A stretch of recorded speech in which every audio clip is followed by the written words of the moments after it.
Hello दोस्तों, हमारे YouTube channel में आप सभी का स्वागत है। और चलिए आज हम मैथ के जो विभाज्यता नियम का पाठ चल रहा था वो आज का तीसरा पाठ है। और चलिए आज हम देखने वाले हैं 8 से 10 से और 11 से कैसे हम लोग आसानी से समझ पाएंगे कि ये संख्या को भाग आएगा। ठीक है, तो इसका कुछ नियम होता है, इस नियम को हम लोग अभी देखेंगे। तो चलिए शुरू करते हैं। तो पहले क्वेश्चन है 8 से विभाज्यता का नियम को नियम जो है इसको हम लोग अभी देखेंगे। तो इसको पढ़ते हैं। पहले कोई दी गई संख्या 8 से विभाज्यता तभी होगी जबकि उसके सैकड़ों, दहाई तथा इकाई अंकों से बनी संख्या 8 से विभाजित हो या तीनों के स्थान पर 0 हो। जैसे हम लोग लेंगे, कौन सा संख्या होगा ये वाला, ये हम लोग अच्छे से समझ पाएंगे। तो चलिए जैसे हम लोग ले सकते हैं 1 2 2 4 1 2 2 4। इसका इकाई, दहाई तथा सैकड़ा से बनी संख्या कितनी है? इकाई है, दहाई है और सैकड़ा है। ये संख्या हम लोग लिखेंगे 1 2 और ये 3, मतलब इकाई, दहाई, सैकड़ा। ये तीनों संख्या को क्या करना है? विभाजित करना है। इस तीनों संख्या को 8 से विभाजित करना है। ठीक है, तो देखते हैं 8 से विभाजित। अगर ये 3 संख्या होगा, इधर जितने सारे संख्या रहेगा उससे कोई मतलब नहीं है। ये 3 संख्या को लेना है, इकाई, दहाई और सैकड़ा को लेना है। ये 3 संख्या अगर 8 से विभाजित हो गया तो इधर जितना सारा संख्या होगा ये सारी संख्या को क्या होगा? विभाजित होगा 8 से। तो चलिए देखते हैं 8 से। 3 8 24 होता है, तो 3 में तो नहीं आएगा, 2 में आएगा। तो 8 दूना कितना होता है? 16। इसको घटाएंगे तो 6 से 12 6 होगा, इधर 1 2 0 होगा, या मिल गया 4 64 8 8 64 हो गया। तो इसको हम लोग अच्छे से समझ गए। और इस तरह से हम लोग इसको कर सकते हैं कि यह संख्या को 8 से पूर्णतया विभाजित होगा, 8 से पूर्णतया विभाजित होगा। जैसे हम लोग और भी संख्या ले सकते हैं और एक उदाहरण दिखाएंगे। 2 1 5 6, ये 4 संख्या हमने लिए। ठीक है, तो 4 संख्या को क्या करना है? इकाई, दहाई, सैकड़ा, इस 3 संख्या को पहले लेना है। ठीक है, इस 3 संख्या को लेकर हम लोग क्या करेंगे? देखेंगे कि ये वाला संख्या अगर ये वाला संख्या इसमें विभाजित हो रहा है 8 से, तो ये पूर्णतः विभाजित होगा। देखेंगे, चलिए तो इसको देखते हैं। 8 1 5 6, 8 एकम 8, 8 दूना 16, 16 तो नहीं है, 8 एकम 8 होगा, 8 से 15 7, और इधर हो गया 1 मिल गया, ऊपर में 6 6 को लाइए। 8 8 64 8 9 कितना होता है? 72, इधर 4। देखिए 4 क्या हो गया? शेष रह गया। 4 क्या है? शेष है। तो मतलब ये संख्या जो है वो 8 से विभाजित नहीं होगी, 8 से विभाजित नहीं होगी। तो हम लोग इसको अच्छी तरह से समझ पाएंगे। अथवा अगर जैसे 8 0 0 0, इक्का, दहाई, सैकड़ा, इस तीनों स्थानों पर अगर शून्य रहेगा तो यह संख्या को हम लोग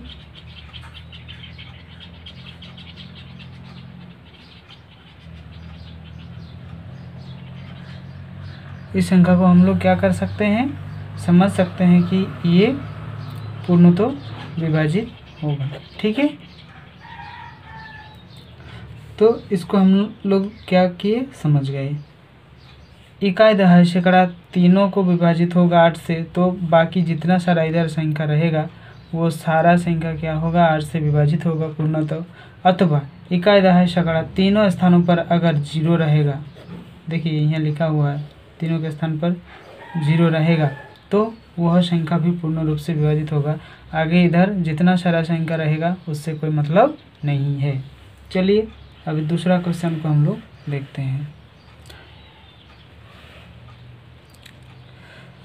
दूसरा क्वेश्चन क्या है, चलिए देखते हैं। 10 से विभाजित, 10 से विभाजित तक का जो नियम है ये है, जिस संख्या के इकाई स्थान पर केवल 0 हो तो वह संख्या 10 से पूर्णतः विभाजित होगा। जिस संख्या में क्या होगा, इकाई स्थान पर 0 रहेगा, जैसे ये वाला संख्या है तो ये 10 से विभाजित होगा।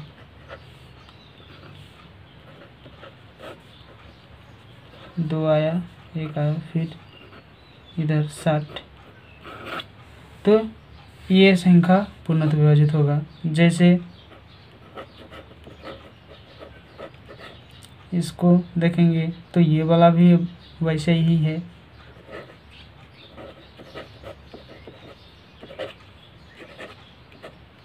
अस्सी हो गया। तो इस तरह से हम लोग इसको अच्छे से समझ गए कि जो संख्या उसके केवल इकाई स्थान पर 0 रहे तो वह संख्या 10 से पूर्णतः विभाजित होगा। अगर 0 नहीं रहेगा, जैसे 0 अगर नहीं रहेगा तो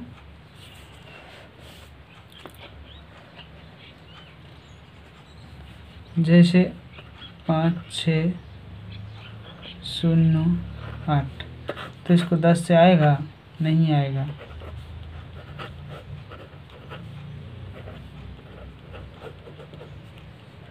आठ आया, नहीं आया, तो इसको नहीं आएगा। ठीक है, तो हम लोग समझ जाएंगे कि 10 से इकाई स्थान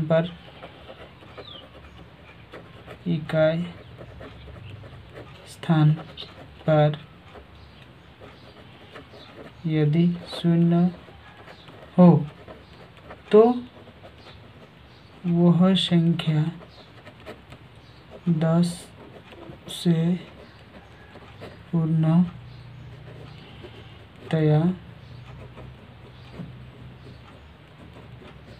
विभाजित होगा। तो वह 10 से पूर्णतः विभाजित होगा। तो इससे हम लोग इसको पूरा समझ गए। चलिए बाकी जो है उसको हम लोग देखेंगे कि 11 से विभाजित किस तरह से आएगा। तो 11 से विभाजित का नियम जो है, इकाई स्थान से आरंभ करते हुए सम संख्या के अंकों का और विषम अंकों का योगफल अंतर 0 या 11 से अपवर्त हो, यानी कि उसका गुणज हो, 11 का गुणज हो, तो वह संख्या 11 से पूर्णतः विभाजित होगा। तो हम लोग देखेंगे, एक संख्या को लेंगे और उससे ही हम लोगों को पता चल जाएगा कि यह संख्या किस तरह से लिया जाएगा या नहीं। जैसे कि 1331 ये संख्या है। ठीक है, इसको हम लोग क्या करेंगे, देखेंगे। इकाई स्थान से सम और विषम संख्या को लेंगे और उसको जोड़ेंगे। ठीक है, जैसे इकाई स्थान से सम और विषम, तो इकाई दहाई, तो 1 + 3 = 4 और 3 + 1 = 4। दोनों संख्या को क्या करेंगे, दोनों संख्या को क्या करेंगे, दोनों संख्या को घटाएंगे,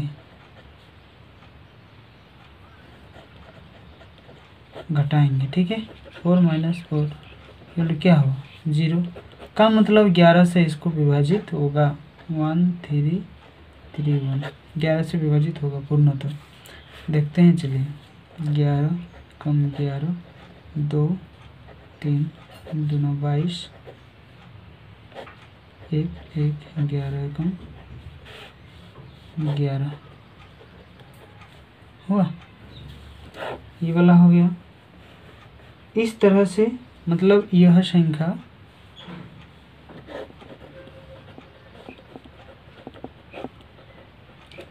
ग्यारह से